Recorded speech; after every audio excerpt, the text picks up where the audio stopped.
고양시에서는 시도의원 통틀어서 가장 젊은 또 의원이기도 합니다. 경기도 의회는 142명이 있는데요. 그 중에서 7번째로 젊은 의원이기도 하고요. 예, 5가 아니고 슬픈 현실이죠. 제가 이제 만으로 37살인데요. 예, 근데 만은 37살의 작년이 그 가장 어린 나이라는 게 정치의 현실을 좀 보여주는 것 같아요. 아직도 가면은 애기 취급받습니다. 네, 그래서 좀 정치 이거 뭐 오늘 이야기와도 좀 관련이 있지만 새로운 시대의 어떤 흐름 또 트렌드 혹은 어떤 변화의 흐름을 끌어올 수 있으려면 정말 젊은 세대들이 정치에 많이 들어갔으면 좋겠다는 생각을 참 많이 합니다. 이런 변화에 대해서 현장을 갔다가 오시는 분 꼭 물리적, 생물학적 나이를 말씀드리는 것은 아니지만 반응하는 감이 정말 다르더라고요. 그래서 같이 다녀왔던 또 젊은 직원들과 또 저희 젊은 또래들이 또 느꼈던 것들, 또 이런 것들은 또 상당히 감흥이 컸던 부분 반면에 또 이제 어르신들 모시고 갔다 오니까 이게 자꾸 공부시킨다고 역정을 내시는 또 이게 자꾸 녹화된다 그랬나요? 이게 조심해야 되는데 역정 내시는 분들도 계실 정도로 이 변화에 대한 부분들이 호기심 이런 부분들이 참 다르다는 느낌이 들었어요. 근데 오늘 이 자리에 오신 분들이 사실은 또 중년의 어른들도 계십니다. 전 이게 바로 호기심이라는 생각이 드는 거예요. 직접 오신 거죠? 누가 돈 주고 오라고 한 거 아니시죠? 네. 그러면 여러분들은 젊으신 거고 청년이시라는 생각이 들어요. 이 호기심이 있고 없고의 차이가 정말 크다는 생각을 제가 다녀와서 좀 많이 했습니다. 세계의 백수들은 지금이라고 이제 좀 자극적인 제목을 만들었는데요. 원래 첫 제목은 세계는 지금이었어요.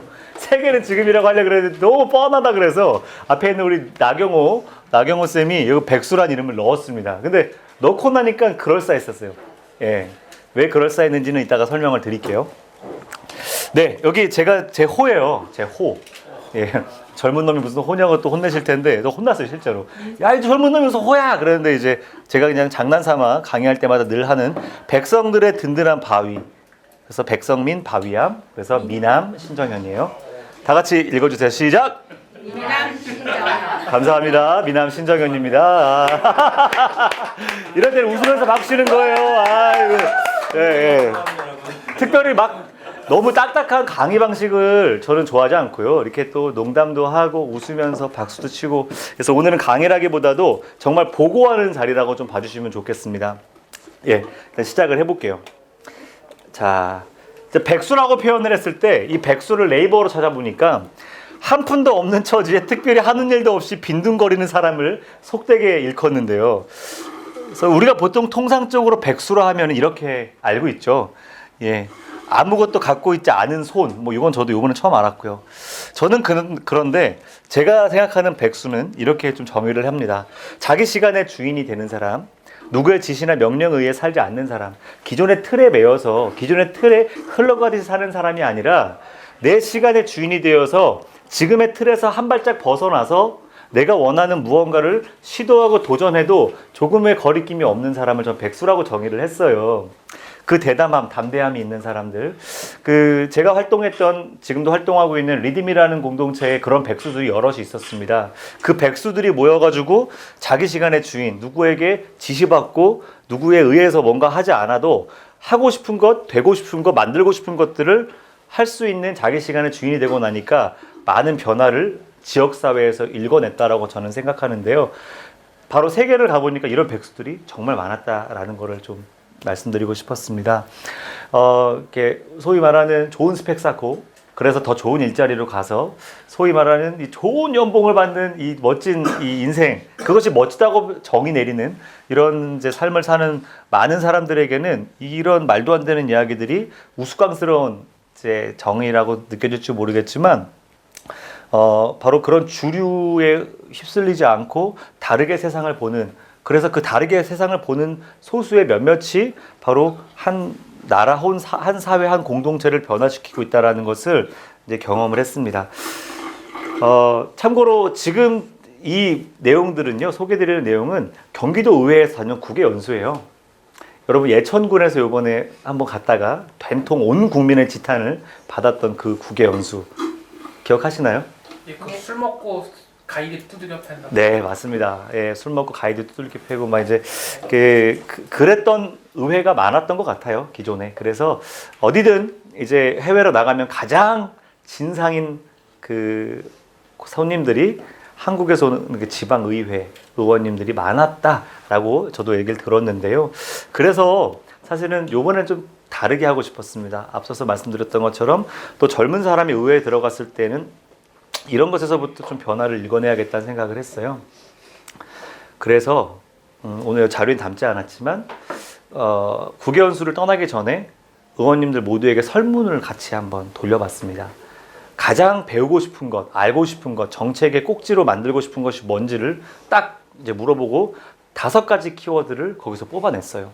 그 중에 하나가 정치교육, 또 하나가 지금 우리 DMZ를 중심으로 한 생태 보존, 그리고 이제 저희는 또 이제 기재기획재정위원회가 남북 통일 관계를 담당하고 있기 때문에요. 그래서 또 하나가 이제 그 민주시민교육, 통일교육 혹은 정치교육, 그리고 또 하나가 에너지 자립마을이었습니다. 그리고 대한공동체가 어떻게 움직이고 있는지, 그리고 이제 우리가 미군 공여지를 이제 곧 돌려받게 될 텐데 이 공여지를 어떻게 활용하는지 이런 다양한 것들을 저희가 이제 키워드로 냈고요. 그러면 키워드로 내놓고 나서 끝나는 게 아닙니다. 공부를 해야겠죠. 떠나기 전에. 그래서 의원님들에게 사전 스터디를 하자고 해서 그 키워드를 제안한 의원님들이 거기에 해당하는 강사님들을 초대해서 의원들이 함께 스터디를 했습니다. 공부를 한번 했던 것이죠, 사전에. 그렇지 않고 그냥 갔다가는 정말 여행밖에 할 게 없는 그런 일들을 많이 겪었다고 얘기를 들어서 공부를 정말 열심히 했고요. 그래서 이제 이런 전문가들과의 대담, 그리고 대화, 간담회를 쭉 거치면서 우리가 뭘 보러 가는 거구나 라는 것을 알게 되었죠. 심지어 어딜 가게 될 때 그곳의 기관도 저희가 직접 컨택을 했어요. 이메일도 보내고 전화도 하고, 물론 직원들의 도움들을 많이 받았지만 의원들이 직접 그렇게 하는 것이 국민들의 수준에 맞는 것이다, 눈높이에 맞는 것이다 해서 의원님들이 직접 다 일일이 전화도 하고 말도 안 되는 영어 이메일도 써보기도 하고 답장도 안 와가지고 실망도 하고, 그렇게 좌충우돌 준비되었던 국회 연수라고 봐주시면 될 것 같고요. 자, 이제 그렇게 준비되어서 갔던 것 중에 첫 번째 꼭지가 바로 통일정책, 그리고 정치교육 꼭지입니다. 독일 대사, 그러니까 주독 한국대사관의 대사님, 정봉구 대사님이시고요. 여기는 이제 대사관저 안에 이제 저희가 함께 토론을 하는 장면입니다. 그래서 사진 한두 개 정도 넣어야지 재미가 있잖아요. 그래서 꼭 이게 저를 바라보는 눈빛이 너무 따뜻해 보인다고 그래가지고 누가 이제 너무 잘 나왔대. 괜찮아요? 예. 그래서 이 대사님과 저와의 개인적인 친분이 마치 느껴지는 것 같은. 예. 볼까지 빨개. 예, 제 볼 빨갛죠. 예. 이렇게 이날 왜 이렇게 살쪘는지 몰라요. 예. 지금은 좀 빠졌는데. 자, 또 한 꼭지는 죄송합니다. 예, 또 한 꼭지는 제가 하나는 이 사진인데요. 여기는 이제 베를린 연방정치교육원이라는 곳입니다. 여기는 이렇게 생각하시면 돼요. 우리로 치면은 평생교육원이나 주민자치센터에 있는 거 뭐라 그러죠? 문화센터. 그렇다라는 게 아니고요. 그 정도로 많다라는 얘기예요. 마을 곳곳에 있다라는 거예요. 적어도 인구 5만 이내에 있는 지역에서는 정치학교가 있어요. 정치 교육을 하는 공간이 있다라는 것이죠. 자, 이제 그 중에 베를린 연방정치교육원을 갔다 왔었습니다. 자, 이제 요거를 좀 얘기해 보고 싶은데요. 여러분, 정치교육이라고 하면 일단 무슨 생각 드세요? 자, 생각을 깊이 하는 우리 주인님. 약간 좀 딱딱할 것 같고. 딱딱할 것 같고. 제가 모르는 단어들과 그런 형태의 그런 것들이 많을 것 같아요. 또 이런 좀 학교 현장에서 만약에 정치교육 한다 그러면은 어땠을 것 같아요? 만약에 한 7, 8년 전으로 돌아가서 우리 재현님. 이게 선생님들이 중립이라는 이유로 굉장히 꺼려하셨었거든요. 그렇죠. 때도. 예. 그렇죠. 이 정치교육이라는 표현 자체가 사실 우리에게 부대끼죠. 불편한 단어 아닙니까? 여러분 정치교육 받으세요라고 하면은 뭔가 이상하잖아요. 무슨 당을 지지해야만 할 것 같고, 그 색깔에 덧입혀지면 나도 뭔가 부패한 정치인 같은 느낌이 들기도 하고. 그러니까 우리 사회에 뿌리 깊은 정치 혐오가 있기 때문에 그렇거든요. 그런데 독일에서는 당당히 정치교육이라고 아예 워딩을 합니다. 우리는 정치를 교육합니다 라고 얘기를 해요. 그래서 물어봤어요. 당신들이 지향하는 시민성, 어떤 시민을 이상적인 시민이라고 생각하십니까? 라고 제가 질문을 했어요. 그 질문에 정말 답변이 기가 막힌 답변이 나왔습니다. 뭐라고 답변했을 것 같아요? 독일이 지향하는 시민성은 뭘까요? 자율성? 자율. 너무 추상적인데요. 좀 구체적으로 한번 말씀해 보시겠어요? 사회 정치에 관심 있어서 적극적으로 참여하는 사람. 사회 정치에 적극적으로 참여하는 사람. 또 그럴 수도 있고요. 또 독일의 역사를 살펴보면 됩니다. 누가 얘기했어요 지금? 뭐라고요? 생활 정치. 생활 정치, 일상 속에서의 정치, 존중. 응? 존중? 존중하는 정치. 왜냐면 나치 학살을 겪었으니까. 네, 그렇죠. 아주 쉽게 얘기하면 이렇게 얘기를 했어요. 정확하게 그 사람이 독일어로 한 거를 제가 좀 이렇게 달리 통역한 것을 여러분에게 그러니까 의역했다고 표현을 하던데 이렇게 얘기를 하더라고요. 모든 사람이 같은 말로 yes라고 말할 때 한 사람이 손을 번쩍 들고 no라고 말할 수 있는 용기를 가진 사람, 나머지가 그 no라고 말하는 한 사람에게 귀를 기울여 줄 수 있는 사람, 그것이 독일에서 지향하는 시민이래요. 왜 그렇게 얘기를 했을까요? 바로 나치 시대를 경험했기 때문이죠.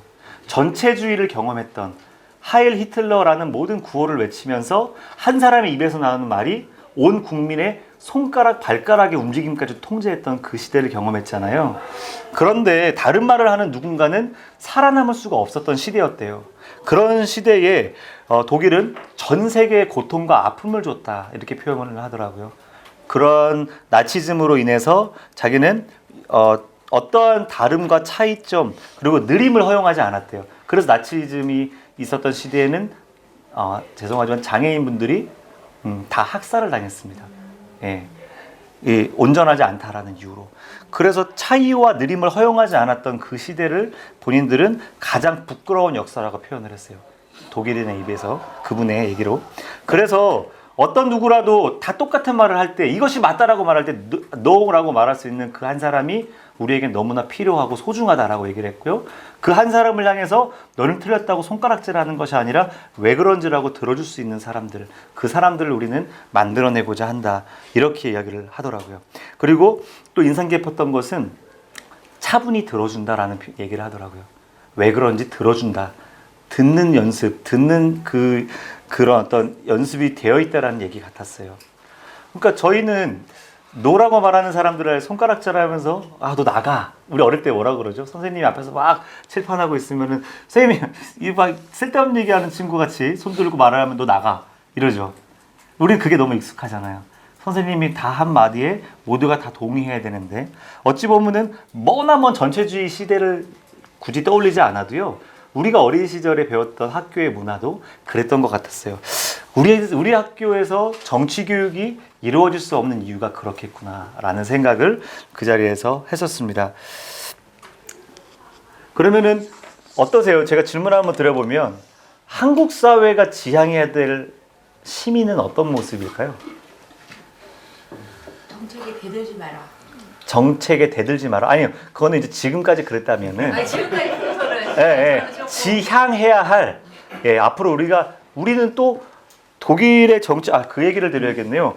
독일 정치가 여러분 정치 교육이 언제부터 시작됐냐면 역사가 깊습니다. 그때 들었던 얘기는 이미 나치 시대의 정치 교육은 시작이 됐대요. 근데 그때 교육은 뭐였겠어요? 사상 교육, 이념 교육이었겠죠. 그런데 이제 2차 세계대전 패전 이후 가장 부끄러운 역사를 다시는 반복하지 않겠다라는 이유로 목적을 가지고 다시 이제 독일의 정치 교육이 시작되었죠. 근데 문제는 얼마 지나지 않아 분단됐잖아요. 세계대전 끝나자마자. 그러면은 서독도 정치 교육을 했겠지만 동독도 했겠죠. 했답니다. 저도 궁금해서 물으니까 했대요. 어떤 차이가 있었을까요? 서독과 동독의 정치 교육. 이념의 차이. 뭐 이념의 차이도 있고요. 방식. 여기에서 우리의 시민교육 혹은 정치교육의 힌트를 얻을 수가 있을 것 같아서요. 어떤 교육을 했을까요? 서독은 어떤 교육을 했고 동독은 어떤 교육을 했을까요? 서독은 자율성이고 동독은 히틀러같이 약간 경직되게 왜냐면 공산주의 소련의 명령을 따르니까. 네, 거의 정답이라서 맞습니다. 동독은요 철저하게 공산주의와 사회주의 이념 교육을 단일하게 시켰다고 합니다. 정치 교육의 역할은 그 이전의 전체주의 시기와 2차 세계대전 패전 이후와 크게 다르지 않았대요. 다만 소독의 정치 교육은 동방 정책을 펼치면서 변화했답니다. 어떻게 변화를 했느냐? 모든 이념을 다 접할 수 있게, 어느 날 찾아올지 모르는 통일의 동독의 공산주의 이념을 배웠던 사람들과도 대화할 수 있게, 그래서 공산주의도 배우고 사회주의도 배우고 당연히 자본주의와 그 모든 사상들을 폭넓게 배울 수 있게끔 토양을 마련해준다. 이게 동방 정책을 펼쳤던 소독의 정치 교육의 지향이었대요. 우리는 어떻게 해야 될까요? 여기서 힌트를 많이 얻을 수 있지 않아요? 그냥 서독 그런 식으로 가는 그렇죠. 그렇죠. 지금 만약에 학교 현장에서 공산주의를 가르친다. 끌려가요. 그렇죠. 뭐 진짜 뭐 지금은 끌려가려면 비판을 받을 겁니다. 옛날처럼 끌려가진 않았겠지만 엄청난 지탄을 받을 거예요. 하지만 공산주의, 사회주의라도 당당히 말하고 가르칠 수 있는 것.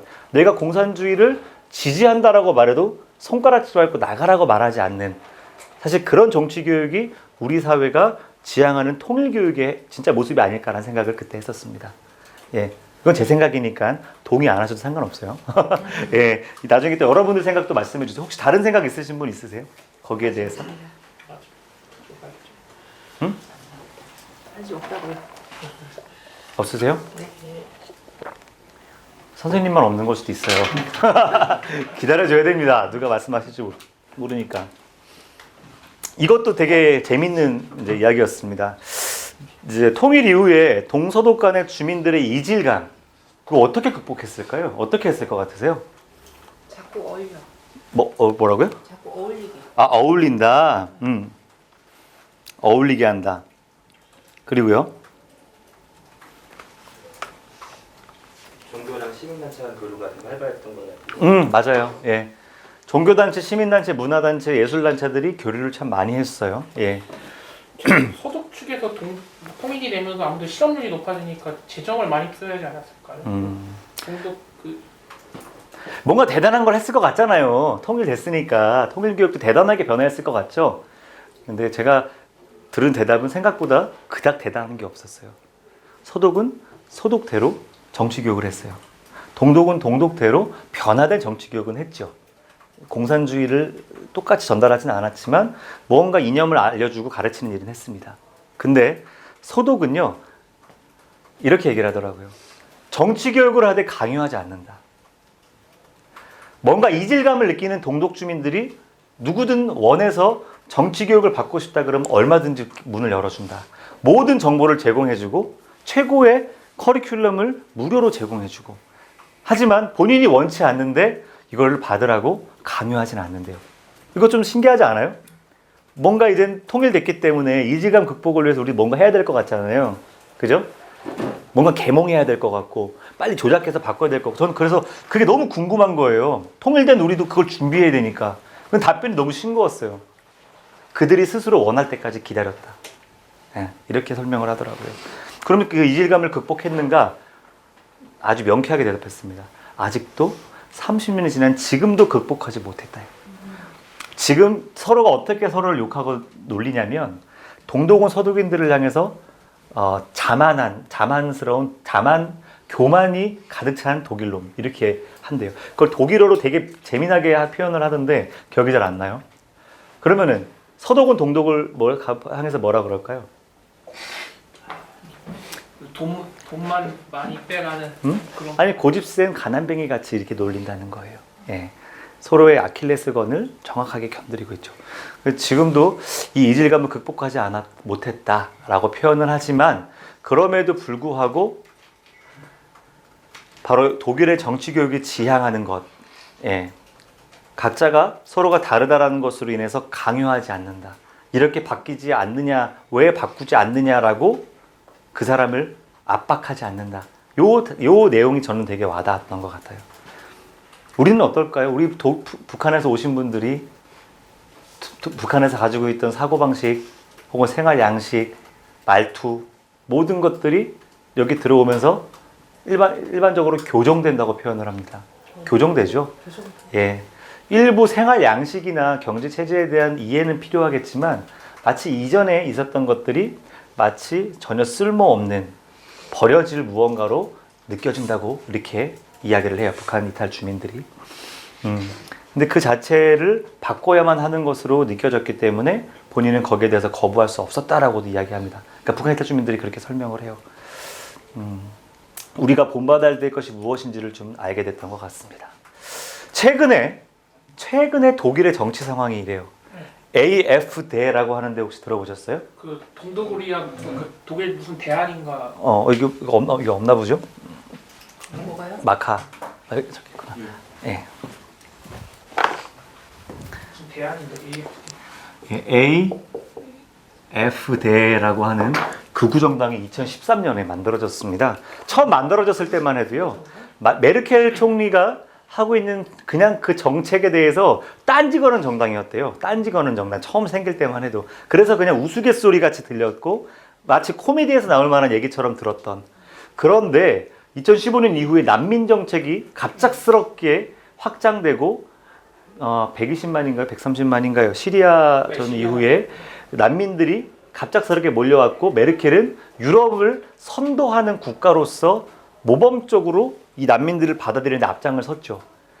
그런데 이 AfD가 바로 메르켈 총리를 놀리기 위해 시작되었던 그것들이 이제 현실로 진짜 적용이 되기 시작했어요. 야, 니네 그렇게 외부에서 다 들어오는 사람 받아주기 시작하면 우리 다 거지 될걸? 거리에 범죄자가 즐비할 거야. 안전했던 독일은 더 이상 볼 수 없을걸? 농담으로 했던 얘기들이 2015년 이후에 실제로 난민들이 들어오면서 그 이후에 아시죠? 2017년에 독일의 트럭 테러. 예. 카이젤 성당? 그 교회 옆에서 트럭이 갑자기 와가지고 폭파. 누가 했죠, 그거? 그것도 난민이었습니다. 어느 나라 난민인지 기억이 안 나는데. 그렇죠. 그런 일들을 겪고 있으니까 극우 정당이 갑작스럽게 얻죠. 전 이게 궁금했어요. 극우라고 하면은요, 극이라는 것은 포용할 수 없는 대상이거든요. 정치 교육을 50년 넘게 받았다면 극우를 대하는 방식도 달라야 되는 건 아닙니까? 그런데 최근 1, 2년 사이에 지방정부에서 브란덴부르크에서 2위 했고요. 작센주에서 2등을 했고요. 이번에 튠겐주에서 1등을 했어요. 기민당을 이겨버렸어요. 어떻게 된 일이냐 내가 이제 여쭤봤어요. 되게 당황하시더라고요. 당황했어요, 실제로. 그러면서 이게 정치교육의 결과입니까? 독일 수준이 이거밖에 안 되는 겁니까? 이렇게 또 물어봤어요. 예, 그랬더니 이분이 하는 말 뭐라고 했을까요? 또 여러분들의 또 추측을 한번 들어보도록 할게요. 그것 또한 인정해야 되는 거 아니야? 뭐 이렇게 얘기했어요. 그것 또한 인정해야 되는 것 아니냐? 그리고 메르켈에 대한 염증도 누적돼서 그 메르켈도 장기 집권했으니까 아무래도 메르켈 정책에 대한 피로도죠. 국민 난민이 들어오고. 여기에서 이 사람들이 취한 말은요, 뭐라고 저한테 대답을 했냐면, AfD가 등장했지만 그것 또한 국민들의 입장을 반영한 것이다. 특히 동독에 있는 주민들이 AfD를 압도적으로 지지했거든요. 박탈감이 크다라는 겁니다. 그렇다면 지금의 현상은 국민들의 박탈감을 반영한 현재 정치 현상이다. 그렇다고 극우 정당이 등장했다고 해서 우리가 또다시 국가 권력을 통해서 억누르거나 혹은 강압할 수 없다. 중요한 것은 우리가 늘 해왔던 것처럼 이 정치 교육을 통해서 제대로 된 정보, 제대로 된 이 내용들을 국민들에게 제공하는 것이다. 이렇게 설명을 해요. 그리고 국민들이 제대로 된 판단을 할 수 있도록 하는 거래요. 이게 무슨 말이냐면 정치교육원에서 하는 일이 있습니다. 연간 200억 정도를 정치교육하는 데 쓰는데요. 정당들이 정치교육을 해요. 여긴 연방정치교육원은 국가기관이지만 똑같이 정당들도 정치교육을 하게끔 국가에서 지원을 해줘요. 재밌죠? 그런데 국가에서 지원해주지 않는 일이 있습니다. 않을 때가 있대요. 그게 언제냐고 물어보니까 바로 국민들이 공감하지 못하는 비상식적이고 비합리적인 이야기들을 정책으로 내세울 때래요. 바로 AfD가 그래서 정치 교육 자금을 받지 못했답니다. 그 중에 제가 그래서 어떤 정책이냐고 이제 물어봤는데 바로 난민들을 한 번에 일거에 몰아내는 정책이었대요. 거기에 대한 정책을 이제 내면서 이제 그것을 그럼 누가 판단하느냐라고 물어봤어요. 이게 그렇게 문제가 심각한 그리고 일방의 의견을 전하는 극우적 그 정책이라고 누가 합니까? 그래서 그것을 위해서 시민과 정치학자들을 여러 명 모아낸 위원회를 구성을 하고 그 안에서 토의와 토론을 하고 모든 합리적인 근거들을 다 모아놓고 이것이 과연 거짓인가 아닌가 한쪽으로 치우쳐져 있는가 그렇지 않은가를 며칠 동안을 함께 토론을 한 끝에 결정을 한다고 하더라고요. 그런데 그때 AfD가 주장했던 근거의 상당 부분은 거짓 뉴스가 많았고 그 거짓 뉴스의 상당 부분은 매우 치우쳐져 있었기 때문에 이제 지원을 하지 않는 것으로. 아무튼 간에 정치교육원의 역할은 결국은 AfD 같이 뭔가 치우쳐져 있고 거짓 정보를 통해서 인기를 얻을 경우 교육에 대한 지원을 끊고요. 그 대신 이것에 대한 정확한 정보를 원하는 모든 시민들에게 그 정보를 온전히 공유하는 것. 그리고 캠프와 간담회와 토론회를 꾸준히 열어서 이슈가 되는 것들이 있을 때에는 끊임없이 시민들과 함께 이걸 가지고 토론할 수 있는 장을 여는 거랍니다. 예.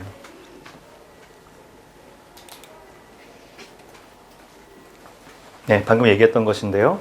난민들에 대한 배타적인 태도는 독일 정치 교육의 실패가 아니다라고 저는 그래서 느꼈습니다.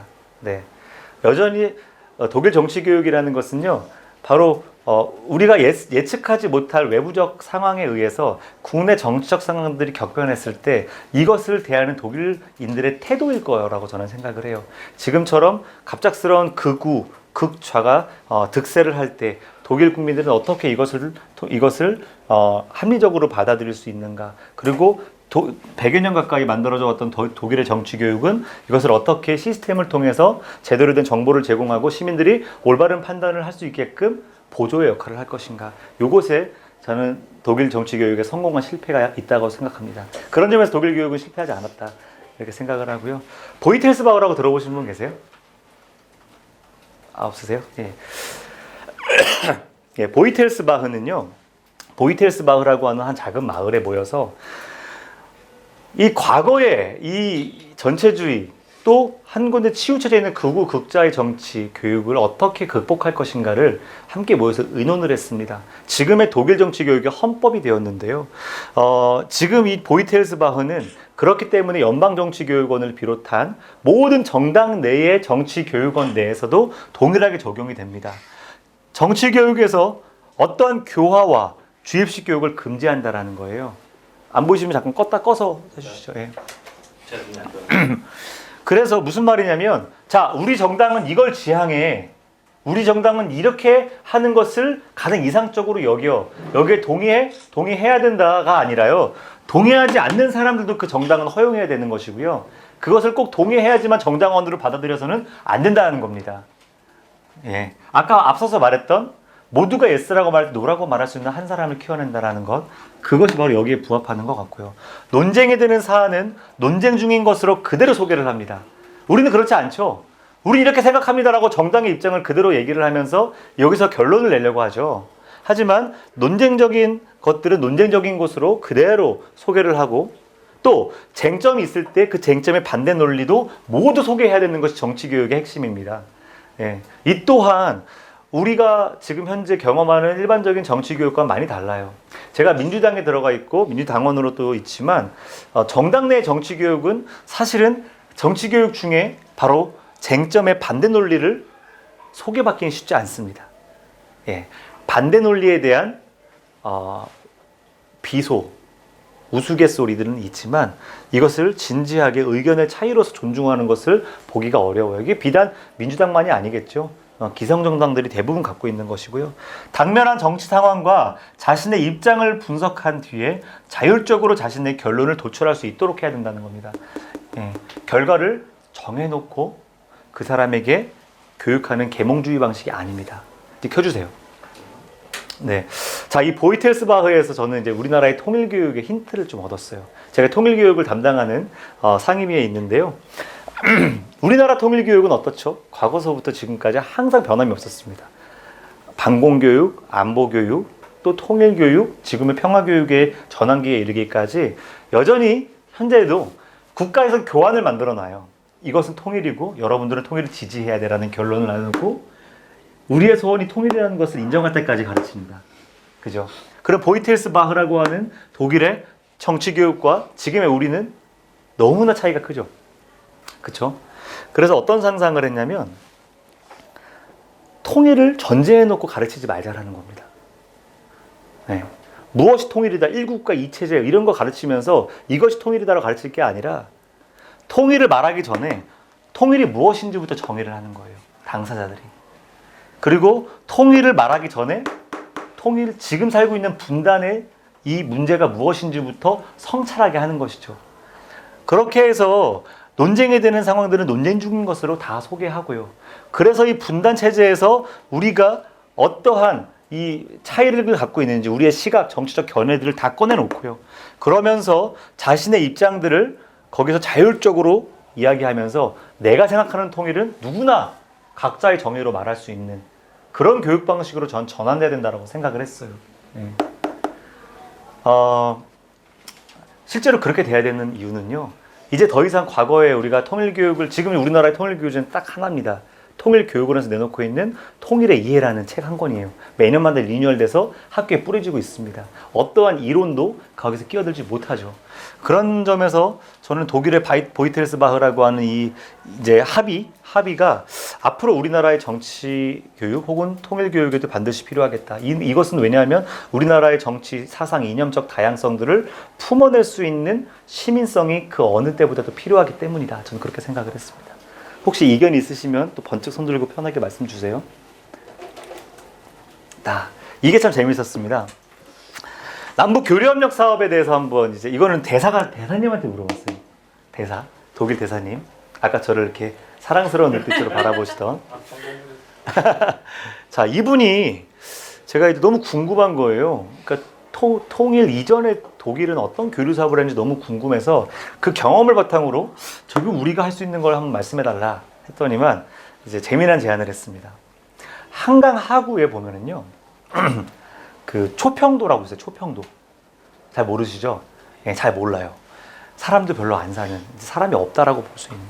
거기가 이제 북쪽과 남쪽에 한강 쪽에 이렇게 있는 섬인데요. 이 초평도가 약 50만 평이랍니다. 근데 이 앞뒤로 남북한에 엄청난 농업지대가 있어요. 농업지대. 다른 것 하지 말고 무기를 거래하거나 아니면 첨단 기기를 거래하는 거는 지금 EU 제재에 걸리는 거 아시죠? 미국의 대북 제재에도 걸리고 다 위반 상황인데요. 농산물은 괜찮아요.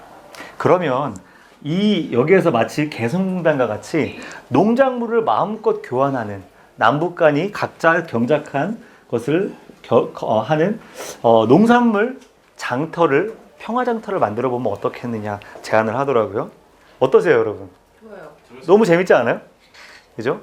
거기에서 한 곳에서 50만 평이나 되니까 한 곳에서는 장터를 만들고요. 또 한 곳에서는 남북 간의 문화를 교류하고 예술을 교류하고 또 재미난 스포츠도 같이 할 수 있는 이런 공간을 마련해서 전혀 정치적으로나 혹은 EU나 미국이 그 제재하는 사항에 전혀 저촉되지 않는 것들을 이 공간에 만들어 보는 거. 여기서 거리로 치면은 김포에서 한 15분, 북측에서도 약 20분 안에 다 도달하는 거리이기 때문에 너무 재미난 제안을 받았는데요. 제가 그래서 한국 돌아가면 대사님한테 이거를 꼭 주요 정책, 경기도 정책으로 한번 추진해 보겠다라고 이제 말씀드리고 왔어요. 여러분 어떠세요? 이거 재밌을 것 같으세요? 네. 네. 재미가 없나요, 별로? 재미가 별로 없으신 것 같아서. 설계를 들어가면은 쉬울 수도 있지만 현 정치 상황에서는 예. 어렵다고 봐요. 지금 그분의 임기가 얼마 안 남았기 때문에 저는 그분이 누구 말하는 거예요? 이게 사업은 안 될 것 같거든요. 보니까. 뭘 그분 임기가 얼마 안 남았다니 무슨 말이 3년 남았는데. 제 말은 이게 하도 사안이 많으니까 이게 네. 불필요한 공격을 저기 또 약간 북한과 사업한다 그러면 저 빨간색 분들이 그럴 수 있으니까 네. 알겠습니다. 설계를 잘 들어가셔야 돼요. 설계를 잘해야겠네요. 빨간색 분들의 공격은 진짜 치사하고 좋겠어요. 네, 9시까지 끝내기로 해서 시간이 별로 없네요. 자, 이제 스위스로 한번 넘어가 보도록 하겠습니다. 원래 이제 그 전에 그 보복마을이라고 에너지 자립 마을이 있는데 그건 좀 이따가 말씀을 드리도록 하고요. 스위스의 기본소득 혹시 얘기 들으신 분 계세요? 실험했다고 몇 명? 아니 스위스 기본소득 국민투표했던 건 혹시 기억나시죠? 네, 국민투표. 2016년에 국민투표를 했습니다. 월 300만 원, 전 국민에게 월 300만 원을 주는 실제로 가능했어요. 우리처럼 상상하는 게 아니고요. 가능한 정말 정책으로 이제 국민투표를 붙였습니다. 어떻게 됐을까요? 통과. 부결. 부결됐습니다. 약 찬성 투표가 몇 프로 나왔냐면 23%인가요? 그 정도 찬성 투표가 났어요. 그럼 반대는 77%, 이제 절반 이상인데요. 왜 반대를 했을까요? 국민들이. 일을 하지 않는다. 일을 하지 않는다. 맞아요. 그런 이유도 있었고요. 생산성에 대한 문제. 생산성에 대한 문제도 있었고요. 맞습니다. 예. 뭐 여러 가지 이유가 있었어요. 또 이제 뭐죠? 그 스위스에서는 또 300만 원이라고 정말 큰 돈이잖아요. 기본적으로 모든 국민에게 300만 원 준다는 게 얼마나 큰 겁니까?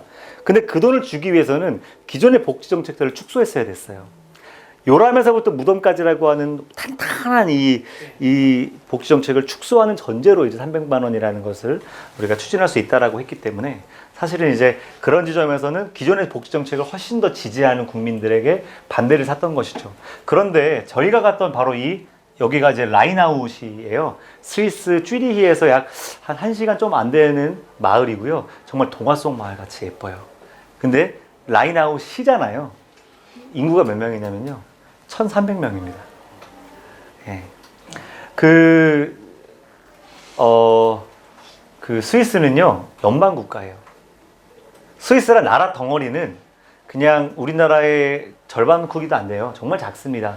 그런데 여기는 쪼개고 또 쪼갰어요. 그럼 1,300명이면 솔직히 말하면 제가 화정동의 도의원인데 화정 1동 인구가 34,000입니다. 화정 2동 인구가 37,000이에요. 한 동의 인구도 안 돼요. 그런데 시라고 부릅니다. 왜 그럴까요? 철저한 지방자치 칸톤. 맞아요. 칸톤 국가. 예. 철저하게 더 쪼개서 가장 작은 단위, 우리로 치면 통밖에 안 통. 1통, 2통. 1통 단위에게도 시의 행정 권한을 주는 나라인 겁니다. 예. 그래서 그 나라에 가서 이야기를 들었어요. 2016년에 그 실패를 경험했던 이 사람들이 이제 그 실패라는 표현을 쓰면서 본인들은 그 실패를 했지만 우리 마을은 그 실패를 딛고 미래를 실험하겠다 해가지고 라인아웃 시와 시장과 여기에 있는 이분 이름은 기억이 안 나네요. 이 두 사람이 힘을 모았어요. 자, 라인아웃 시 안에서 프로젝트를 시작합시다. 뭐? 우리 마을 안에서 기본소득을 하는 프로젝트. 그래서 이제 이 사람은 프로젝트 매니저가 됐고요. 시장은 행정 지원을 하기 시작합니다. 그런데 헌법을 고쳐야 되는 문제가 생겨버렸어요. 시에서 세수를 거두어서 기본소득을 하려고 그러니까 상위 법령에 근거가 없었대요. 아차, 이 문제를 해결을 못했구나. 하지만 우리의 실험은 여기서 끝나면 안 된다. 그래서 이 사람들이 그 뒤로 뭐를 했냐면 여기에서 지금부터 우리가 할 수 있는 것은 우리의 힘으로 기본소득을 시작하는 거다. 그래서 크라우드 펀딩을 합니다. 기업을 찾아가고 시민들 중에 이제 뜻이 있는 사람들을 만나기 시작하고 그래서 크라우드 펀딩을 해서 정해진 모금액을 만들었어야 됐는데 3개월인가 4개월인가 모금을 하는 과정에서 결국 그 모금액을 채우지 못해요. 그래서 마을 사람들이 모두 한마음으로 준비했던 이 크라우드 펀드의 실패를 겪고 저는 그만할 줄 알았어요. 그런데 오히려 우리의 기본소득에 대한 열정은 더 뜨거워졌다. 이렇게 설명을 하면서 이제는 마을 주민들이 마을 동네 안에 있는 큰 식당에 모여서 이제 매월 한 번씩 정기적으로 기본소득에 대한 토론회를 자기네들끼리 열고 있었습니다. 네. 잠깐 우스갯소리를 하자면 여기 제가 아디다스 추리닝 입고 있잖아요. 이 시장님 만나러 가는데 이 복장 말이 됩니까? 말이 안 되잖아요. 예. 이 추리닝이 제가 예뻐서 입은 게 아니에요. 독일에서 스위스를 비행기 타고 왔잖아요. 근데 세상에 스위스에 저희 짐이 안 온 거예요. 베를린 공항에서 짐을 비행기에 안 실었대요. 그래가지고 그 비행기에 500여 명 가까운 승객들이 자기의 그 트렁크를 아무도 못 찾은 거예요. 그냥 아무것도 없이 그냥 간 거예요. 호텔로. 그래가지고 이틀 뒤에 왔습니다. 이틀 뒤에 왔어요. 그래서 이틀 내내 이 옷만 입고 다닌 거예요. 그래가지고 시장님, 완전 산 거지. 이거 지금 잠옷인데 이 옷 입고 시장님 만나러 갔어요. 그랬더니 시장님이 이제 이유를 들으셨나 봐요. 우리가 왜 이 옷을 입고 왔는가. 그래가지고 마음이 짠하다면서 자기도 원래 정장에 수트를 딱 입고 있다가 옷을 다 벗고 편한 복장으로 우리를 다 맞아주더라고. 아, 센스 있다고. 시장이 멋있다. 네, 시장님 멋있죠. 그래서 청바지 입으시고 이렇게 편하게 딱 입으셨어요. 그렇습니다. 자, 그래서 바로 이분이 시의장이고요. 이분이 시장님이고요. 그리고 이분이 이제 이 지역에 있는 대학의 기본소득 연구자고요. 이분이 아까 말했던 이 모든 프로젝트를 담당하고 있는 분입니다. 자, 이거에 좀 잘 보세요. 이제 이분입니다. 바로 레베카 파니안이라는 분이 바로 이제 매니저, 전체 매니저인데요. 저랑 이제 정말 많은 얘기를 했어요. 예, 정말 많은 얘기를 했어요. 제가 영어를 좀 잘한다고 자랑하는 건 아니고요. 정말 너무 많은 얘기를 해서 예, 다른 의원님들이 솔직히 좀 언짢아 하셨어요. 내가 주인공이냐? 네가 왜 다 얘기하고 다니냐? 막 이러면서 농담으로. 그런데 그럴 만큼 저는 이분에게 이분의 생각이 완전히 홀딱 빠져버렸어요. 이분이 생각하는 기본소득 생각들. 그래서 둘이 이제 이메일을 주고받기로 하고 이제 이렇게 했죠. 그러니까 여기 내용은 별게 없습니다. 그냥 우리의 나눴던 이야기들이 정말로 완전 공감이 되었다라는 이야기였고요. 기본소득에 대해서 같이 토론하고 이야기하는 이 시간 되게 좋았다는 거고요. 근데 이제 이런 얘기를 제가 물어봤었습니다. 독일은 부자잖아. 너는 잘 사잖아. 기본소득이 왜 필요해? 잘 못 사는 나라가 기본소득을 통해서 돈을 벌고 그 돈을 통해서 새로운 것을 시작할 수 있어야 되는데 니들 이미 모든 게 다 갖춰져 있는데 그거 맞아? 좀 아닌 것 같은데? 라고 얘기를 했어요. 그런데 이 친구가 바로 그 얘기를 하더라고요. 여기 있죠? 이거 영어로 또 제가 말하려니까 부끄럽네요. 예. 예. 자기는 이거 안 되겠다. 불 켜요, 그냥. 예. 맞아요. 예. 이게 뭐 해석 틀리면은 바로 나오니까. 그러니까 리치 컨트리에서도 이 베이직 인컴이 필요하다라는 이 아이디어에 대해서 자기는 솔루션을 찾을 거라는 거예요. 예. 이거 기본소득은 부자 나라이든 가난한 나라이든 이것과 상관없이 모두에게 필요한 것이라는 확신이 있다라는 겁니다. 예, 그래서 이제 그것에 대한 솔루션을 찾을 것이고, 심지어 우리에게도 여전히 빈곤과 언임플로이먼트를 뭐라고 그러냐, 실업의 문제들이 있기 때문에 이것에 대한 이 사회 시스템의 새로운 시스템의 문제는 여전히 우리에게도 이제 숙제라는 이야기를 하고 있었습니다. 자, 이 친구들이 이제 이렇게 이야기를 했었어요. 우리 마을은 미래를 실험하였다. 맞습니다. 이건 실험이에요. 실험입니다. 이것은 그냥 실험일 뿐이지 실천이 아니었어요. 근데 이 친구들이 그런 얘기를 했어요. 우리는 기본소득을 실험하면서 미래를 이미 살아본 것 같아요. 그런데 거기서 끝난 줄 알았는데 우리의 실험이 저 머나먼 나라 한국에서 당신들이 이 나라로 찾아오게끔 만들었잖아요. 예, 저희는 이게 변화라고 생각해요. 베이직 인컴이라고 하는 이 별거 아닌 것 같은 이 생각들도 이제는 전 세계가 공통되게 같이 고민하는 주제가 된 거. 우리는 실험으로 시작했지만은 당신들에게는 실천이 될 수 있다라는 거. 난 여기에서 희망을 찾아요. 라고 이렇게 저희에게 대답을 했습니다. 그리고, 실패했다라고 표현을 했지만 이렇게 얘기를 했어요. 제가 여기 적어놨는데. 실패라는 표현 뒤에 이 사람들이 했던 말은 이거였습니다. 우리는 실패를 돌아봄으로써 이제 기본소득이란 정책을 대중들과 어떻게 소통할 수 있는지에 대해서 생각하기 시작했다. 기본소득이 실패한 게 아니라 우리는 기본소득을 알리는 것에 실패했을 뿐이다. 이제 왜 기본소득이 필요한지 데이터를 가지고 직접 국민들과 함께 토론을 시작할 것이다. 그래서 이 문구를 가진 사이트를 엽니다. 사이트를 들어가면 이게 있어요. What would you do if your income were taken care of? 예, 알아서 잘 해석하시고요. 예. 사이트를 들어가면은 이제는 각자의 인구 구성에 맞게, 각자의 가족 구성에 맞게 실험들이 진행되는 것을 올려놓습니다. 엄마 하나 살고 아이 둘이 사는 집, 아빠와 엄마 아이 하나 사는 집, 아이 하나에 아빠 한 분에 아이 둘이 사는 집, 다양한 가족 구성 속에서 수입의 차이를 두고서 실제로 이 이제 기본소득을 받고 난 그 이후에 실질적인 삶의 변화를 공유하는 이 사이트를 열기 시작한 거예요.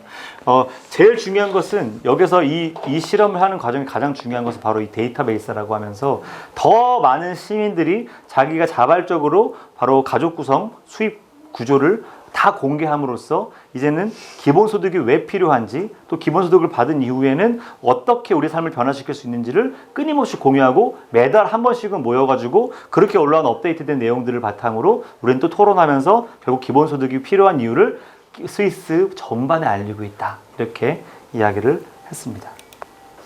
네, 라이나우 시장이 했던 얘기죠. 네, 이렇게 해서 이제 스위스의 라이나우 씨가 실험하고 있었던 바로 가까운 미래 기본소득에 대한 이야기를 좀 이제 나눠봤습니다.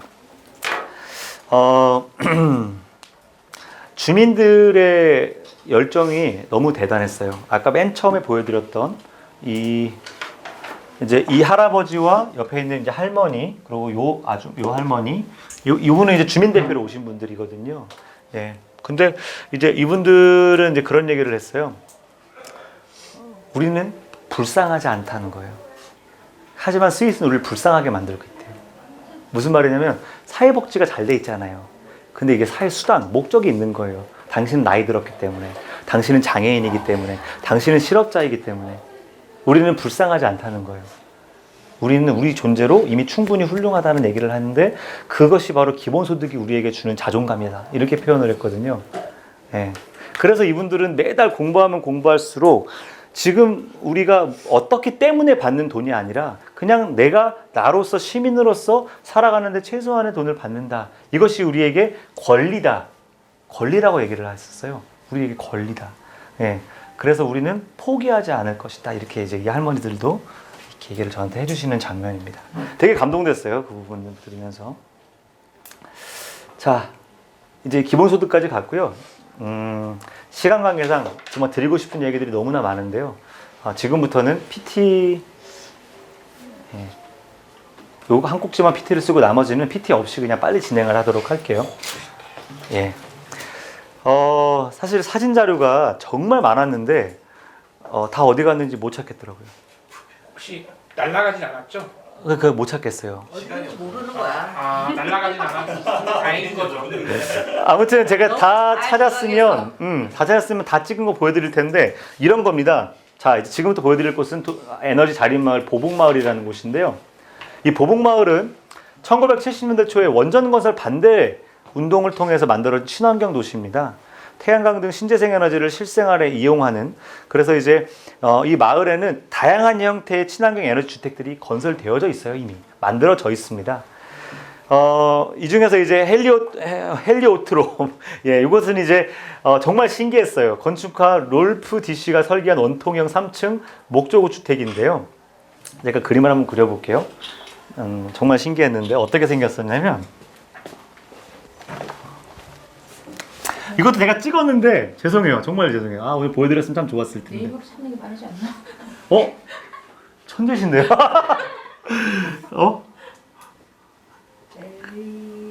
자, 이게 그림이 웃기지만 자, 이게 잠깐만 들어보세요. 모르겠어요. 이게 원통이 돌아가요. 뭘 따라 돌아갑니까? 태양광. 태양을 따라 돌아가. 해바라기처럼 계속 돕니다. 온종일 돌아요. 태양광의 단 요만큼도 사라지지 않게 만들겠다라는 이 건축가의 의지가 있는 겁니다. 그리고 친환경으로 만들었기 때문에 콘크리트가 없어요. 싹 다 나무예요. 제가 이제 보고 이제 깜짝 놀랐습니다. 어떻게 이게 가능하지? 가능하더라고요.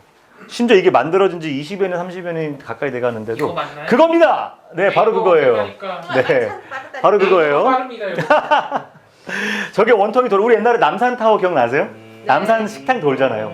예, 그렇게 바로 태양의 움직임에 따라 돕니다. 이미 예, 지치니까. 그리고 소재도 그렇지만은 거기 우리가 이제 배설물, 예, 배설물도 마찬가지예요. 거기는 물을 내리지 않습니다. 네, 그렇게 해가지고 이제 폐수를 만드는 방식이 아니고요. 배설물들도 모아가지고 나중에는 에너지로 쓸 수 있게끔 만들어요. 그리고 그걸 증발시켜가지고 그 나오는 액체로는 또 물로 쓰기도 하고요. 그래서 여러분 되게 더럽다고 생각할 수 있지만, 그래서 그 어떠한 것도 버리지 않는, 예, 그야말로 100% 자립, 에너지 자립, 친환경 건물들이 바로 이 마을 안에 있었습니다. 네. 그리고 플러스 에너지 하우스는요, 패시브 하우스의 지붕 형태의 태양광 설비를 만든 건데요. 저는 이것도 되게 인상 깊었어요. 우리로 치면 우리 동네 마을 모양 어때요? 저는 우리 동네 마을 모양이 참 진짜 뭐라 그럴까, 아니 약간 아무런 철학이 없다라는 걸 거기서 알게 됐어요. 뭐 물론 이제 요즘 옛날에는 이렇게 있었지만 요즘에는 그냥 콘크리트를 짓잖아요. 거기는 여름, 겨울, 네. 이렇게 이거 뭘 얘기하는 거냐면요, 태양이 내리쬐는 각도입니다. 그래서 내리쬐는 각도에 따라서 이 지붕 이렇게 있죠. 지붕이 있고 여기 문이 있습니다.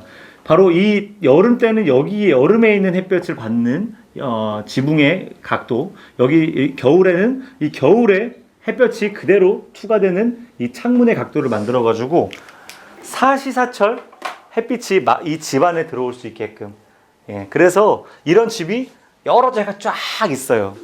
그래서 제가 그때 우리가 갔을 때는 이제 가을로 넘어갈 때니까, 가을로 넘어갈 때는 여기 절반, 여기 절반이 그대로 가옥의 에너지로 활용될 수 있게끔 만든다는 거죠. 예. 마을 전체가 에너지 100% 자립 마을이 될 수밖에 없는 이유가 바로 여기 안에 있었더라고요. 그리고 이제 보복마을 안에서는 트램을 타고 다녀야 되는데요. 이제 차를 타고 다니지 못하게 아예 막았습니다. 우리 마을에는, 예, 석유 연료를 쓸 수 없습니다. 그래가지고 이제 트램이 다니고요. 아, 그래요? 언제 했어요? 하고 스위스에서 그래요? 도시재생 쪽 관련해서 했었어요. 이게 도시재생으로도 유명하고요. 네, 그렇죠. 예, 에너지 자립으로도 유명하죠. 저기 자, 프로그램 이름 알려주셔서 다 한번 보실 수 있게 한번 해주시면 좋을 것 같아요. 개인들이 하시는 게 아니잖아요. 네? 그런 시설 같은 게 구조물이 개인들이 설치할 수 있는 게 아닌데, 네, 그럼 시에서 뭐 협조를 요청하나 뭐 맞습니다. 다 보조금이 나와요. 예, 그 마을에서 다 보조금이 나오고요.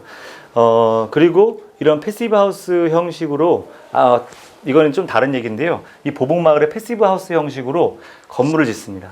우리로 치면은 한 5층짜리 높이의 아파트예요. 근데 이 아파트를 짓는데 되게 재미난 얘기를 들었습니다. 협동조합으로 짓습니다. 아파트를 처음부터. 어떻게 지을지 시작 전부터 들어갈 사람들이 모여가지고 얘기를 해요. 우리는 애기를 키우니까 여기 놀이터가 있으면 좋겠고, 여기 우리는 나무를 좋아하는데 이 정도 나무가 있으면 좋겠고, 예. 그래서 에너지 자립이라는 기본적인 철학적인 어떤 건축의 컨셉을 정해놓은 상태에서 이 모든 것들은 이 협동조합이 직접 의논하고 직접 고민해가지고 건물을 올리더라고요. 그러면서 이제 여기 놀이터를 딱 지나가면서 바로 이 놀이터가 저 집에서 건의해가지고 여기 아이들 뛰어놀 수 있게 뭐뭐뭐를 선택해서 만든 거라고 이렇게 또 얘기를 하더라고요. 예, 그런 지점이 되게 의미가 있었고요. 또 거기로 들어오는데 차들이 5분 이상을 머무를 수가 없어요. 주차를 5분 이상 할 수가 없어요. 무조건 차를 바로 빼야 됩니다. 차가 이제 자기네 차가 있는 집 같은 경우는 5분 안에 빼야 되니까, 왜 그러냐면 그 배달이 올 경우가 있잖아요. 예, 그런 경우를 생각해서 5분 이내에 차를 빼는 것을 원칙으로 하는데 그거 지켜집니까? 자, 보세요. 저 앞에 차 보이시죠? 그래서 여기 없고요. 제가 저 앞에 차가 있죠? 네네. 저 이제 좀 이따가 있나 없나 보시라고. 그런데 이 사람 얘기 듣다가 뒤돌아보니까 없어졌어. 차가 들어올 수가 없는 거예요. 예. 그런 것들도 이제 아예 그 에너지 100% 친환경 자립마을이라는 것을 이제 마을의 문화로 자리를 잡았고요. 이제 이것을 실제로 하는 분이 바로 어떤 연구소의 대표님이셨습니다.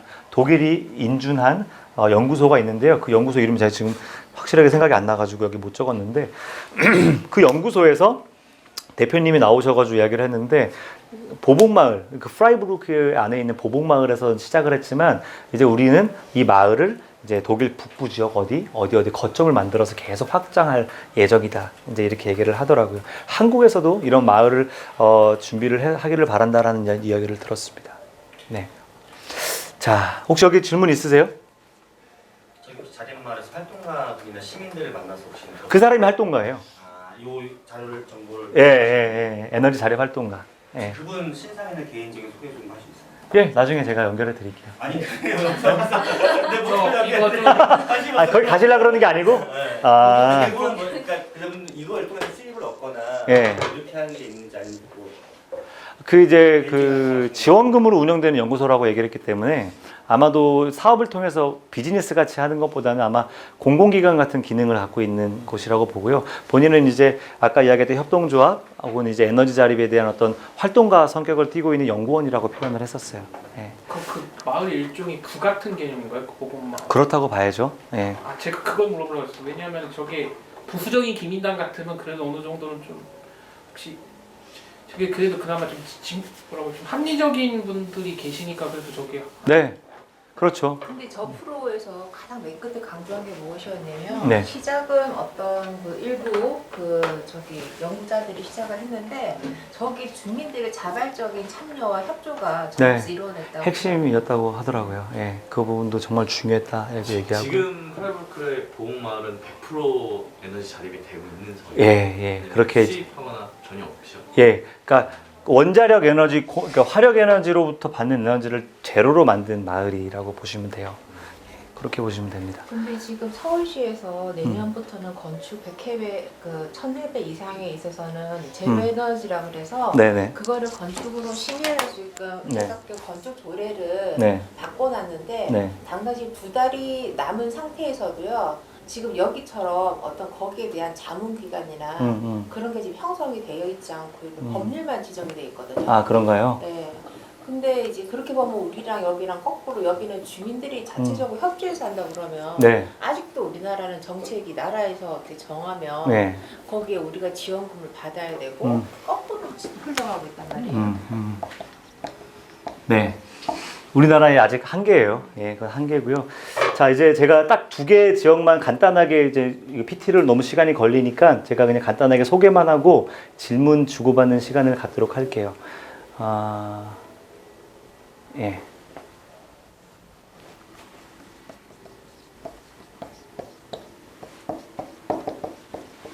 이 두 지역입니다. 쿨투어부터 얘기를 좀 드릴게요. 쿨투어 브라우어라이. 아유, 이름 너무 어려워요. 브루어라이.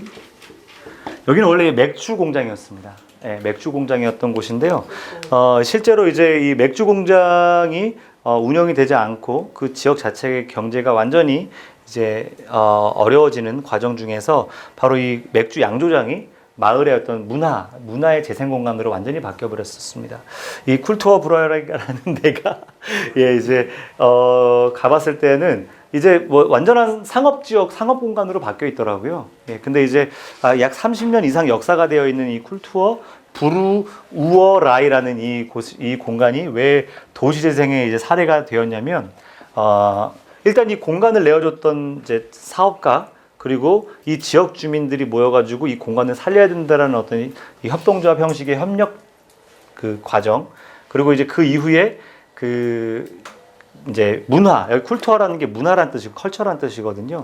그래서 가장 이 지역 주민들이 즐거워하고 좋아할 만한 문화들을 가장 빨리 흡수를 해서 이제는 이제 경제가 침체되었던 지역을 이제는 사람들이 몰려드는 지역으로 완전히 바꿔버렸다는 것입니다. 그래서 이 지역도 저는 되게 눈여겨봤었고요. 한 곳은 더 얘기하면 템펠 공항인데요. 여기는 이제 나치 시대 때 공항이었답니다. 베를린 안에 있는 곳인데요. 베를린 안에 템펠 공항이 이제 처음 생겼을 때 나치 시대 공항이었다가 이후에는 이제 2차 세계대전 이후에는 이제 미군 기지로 바뀌었었어요. 미군 공항으로. 근데 이제 미군 기지가 철수했어요. 그런데 갔더니만 정말 넓어요. 우리나라 김포공항 정도 크기? 정말 넓습니다. 여기서 되게 의미 깊었던 이제 이야기들은 뭐냐면 이 엄청난 베를린 시에 있는 이 엄청난 공항 우리나라처럼 어떻게 했을까요? 우리나라 같았으면 당장 싹 정리해가지고 주상복합 올리고 쇼핑몰 세웠겠죠. 네. 다 당연한 수준이죠. 근데 여기서 이 템펠 공항 이제 군 공여지가 이후에 어떤 절차를 밟냐면 주민들이 모여서 집단 토론회를 시작합니다. 이 공간을 어떻게 만들면 좋은지를 토론을 시작하는데 끝나질 않아요. 근데 주민들의 여론은 어디에 모이냐면 보존에 모입니다. 그대로 두자. 우리의 아픈 역사도 있고 슬픈 역사도 있고 무엇보다도 아무런 건물이 없는 이 드넓은 공간에서 우리는 얼마나 많은 걸 상상할 수 있냐. 그냥 그대로 두자라고 얘기를 합니다. 그런데 결론이 나질 않는 거예요. 그 우리나라 같으면 어때요? 시한을 정해놓죠. 공무원 제일 좋아하는 거 1년 안에 끝내세요. 1년 뒤에 집행합니다. 이런 거. 근데 여기는 기다립니다. 주민들이 합의가 되기까지 기다리겠다. 그래서 수년을 기다려서 아직까지도 결정이 안 됐어요. 우리로 치면 답답하지. 근데 여기서는 괜찮대요. 그때 제가 갔을 때 뭐라고 있었냐면 주변에 있는 학교 애들이 와가지고 잔디밭이 쫙 있어요. 활주로 옆에. 여기에서 초등학교 아이들이 블루투스 스피커 들고 와가지고 학교 선생님이랑 같이 춤추고 놀고 있더라고. 너무 예쁜 거야. 그래서 내가 이제 가가 선생님한테 이제 인사를 했어. 선생님, 여기 어때요? 여기 아이들 뛰어놀고 하니까 좀 좋은 공간인가요? 그래서 자기는 이 공간이 너무 좋대. 여기 혹시 뭐 개발하거나 이런 얘기 있을 때 여기 개발하는 것이 더 좋지 않아요? 어떻게 생각하세요? 그랬더니 자기는 손도 안 댔으면 좋겠대요. 그러면 손해보는 게 너무 많지 않아요? 그랬더니만 이건 손해가 아니라고. 새로운 우리의 가치를 보존하는 거라고 그러더라고요. 그러면서 이제 하는 이야기가 앞으로 어떻게 될 것 같냐고 내가 물어봤어요. 앞으로도 우리는 토론할 거라고. 이것이 결정되기 전까지 토론할 거라고. 단 하나, 지금 우리가 고민하는 건 이거래요. 나무를 심을지 말지. 왜냐면 애들이 뛰어노니까 그늘이 없는 거예요. 그래서 나무를 심을지 말지 요즘 토론하고 있대요. 그래요? 그 나무 심어야 되겠네요? 근데 결론은 나무 안 심기로 했대요. 왠지 아세요? 그대로 보죠. 잔디가 죽잖아요. 그 말 듣는데 이 사람들의 이 사고방식이 나로서는 이해가 잘 안 됐어요. 그거에 대한 이야기가 되게 인상 깊었습니다. 여담인데 선생님한테 물어봤어요. 이 뛰어노는 아이들 너무 행복해 보여요. 선생님. 그랬더니만 한국은 어떻게 교육하세요? 물어보니까 초등학교 6학년이래요. 우리나라 초등학교 6학년 아이들은 이제 중학교에 들어갈 학원을 다닙니다. 학원 끝나고는 또 교양에 필요하다고 해서 태권도나 음악 학원을 가죠. 그래서 8시, 9시쯤 되면 집에 들어오고 또 공부를 많이 하는 친구들은 그때 과외도 합니다. 6학년이요? 그럼 크레이지한 일 아닌가요? 그래요. 크레이지하지만 우리 그렇게 살고 있다고. 그래서 갑자기 애들을 불러 선생님이. 애들아 일로 와봐. 저러대요. 야 얘네들은 학교 끝나고 나서 그렇게 한대. 그랬더니 오 마이 갓 막 이러는 거예요. 내가 너무 귀여워가지고. 그래서 너희들은 어떻게 살아주고 싶어? 그래서 막 깨르르 웃어. 내가 물어봤어. 선생님은 아이들 어떻게 살기를 바라세요? 아이들에게 어떻게 살라고 가르치세요? 우리도 공부를 많이 해야 좋은 직장 간다라는 건 안다. 그런데 자기 삶을 즐길 줄 알고 자기 삶을 사랑할 줄 알아야지만 좋은 직장을 얻어도 의미가 있고 혹은 그렇지 않아도 행복하게 살 수 있기 때문에 나는 enjoy your life, love your life 두 가지를 가르친대요. 그래서 아이들한테 너희 enjoy your life 하고 있니? 물어보니까 또 깨르르르 웃어. 저는 이제 거기에서 또 교육의 철학에 대한 것도 많이 느꼈던 것 같습니다. 그래서 마지막으로 이제 제가 드리고 싶은 말씀은 이제 그곳에서 보고 느꼈던 것들, 오늘 제가 차마 시간이 없어서 말씀 못 드렸던 어떤 대안공동체, 여기에 들어가지 않은 대안공동체는 아이들이 거기서 태어나서 아기 때부터 자라고 나무를 키우고 개를 기르고 그러면서 거기에서 마음껏 놀이터로 뛰어놉니다. 사실은 나가라고 오래전부터 베를린 시에서 얘기했는데 나가지 않고 있어요. 불법 점거입니다. 스쿼트 하셨구나. 왜 불법 점거를 하느냐라고 물어보니까 땅은 누구의 소유도 아니기 때문이다. 우리가 여기 살고 있기 때문에 나갈 수 없다. 이렇게 대답을 하더라고요. 그러면서 본인들은 저항이라는 표현을 썼어요. 계속 살 거라고. 그리고 이제 우리 멤버들, 리딩 멤버들은 봤겠지만 편말이 있습니다. 편말. 뭐라고 써 있었냐면 영어로 생각이 안 나네요. 한국말로 해야 되겠어요. 당신의 자녀들에게 나무와 강아지를 사랑하는 법을 가르쳐라. 이렇게 편말이 크게 써 있습니다. 그게 아이들이 그걸 보면서 자라고 내가 또 물어봤지. 또 뛰어가는 애한테 너 일로 와봐. 너 진짜 옆에 있는 이 개나 이 나무를 사랑하니? 이렇게 봤더니 당연한 거 아니라는 거예요.